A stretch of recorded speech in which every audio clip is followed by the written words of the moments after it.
A man finds out he has a 40-year-old daughter and she's his only child. So what happens if they don't get along? Can my 40-year-old daughter get my estate? Asks a reader, and here with advice is the moneyologist Quentin Fottrell. Quentin, I have to say, this one makes me a little sad because here's a man who has no children, finds out later in life that he actually does have a 40-year-old daughter, yet they don't get along, and now he's worried about her getting his estate. Right. It's sort of sad. It is sad. And he's living with a woman who he calls his life partner, and he also wants to know if she could get his partner's... if she dies and he inherits the house, how that would work. So let's back up a little bit and let's talk about this woman. She sent him a letter saying, on my mother's deathbed, she told me that you're my father. Right. And teenage fling. Teenage fling, and he paid for a DNA test, and indeed he is her father. And they tried to have a relationship, correct? Right. And he said they had different lifestyles. So I wasn't quite sure, and I did email him back and ask him what he meant by that. He didn't reply. But bottom line, they did not get along. And he's followed up with cards and phone calls. And now she doesn't respond to him anymore. And that's got to hurt. All right, so let's start with the legal advice. Legally, if he doesn't have a will, she would be entitled, right?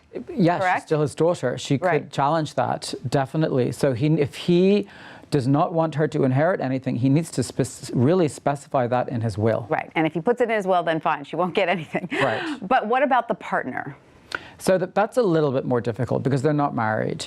So and it also depends on, because yes, she could put his name on the deeds of the house. They could get married. They'd still have to put his name on the deed of the house.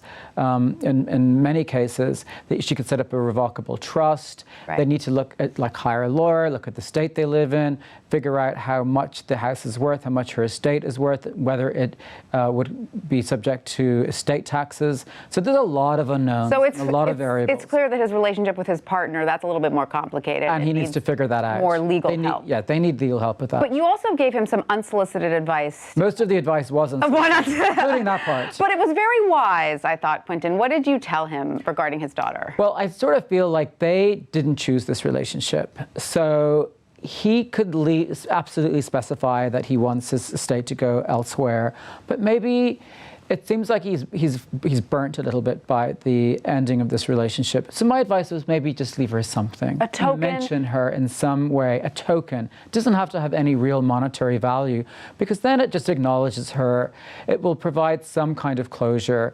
And you don't want to leave this planet with bad feelings. You don't want to. You don't want to leave with bad feeling, and it's a win-win. It's a win-win for both of them. She gets acknowledged. He gets to square this with himself and know that he's done the right thing and that he's at least acknowledged her, because maybe that's all people really want. They're not. It's not like she wants. I get other letters where kids want their parents' money. No, and he mentions that she has a good career and that he's proud of what she's done. So it's not like by all means, you don't have to. And you're under no obligation to leave her anything. But maybe mention her in some way and leave her something, just to make sure that you don't leave this planet with any bad feeling. Great advice, Quentin, as always. Thank you so much for that. My pleasure.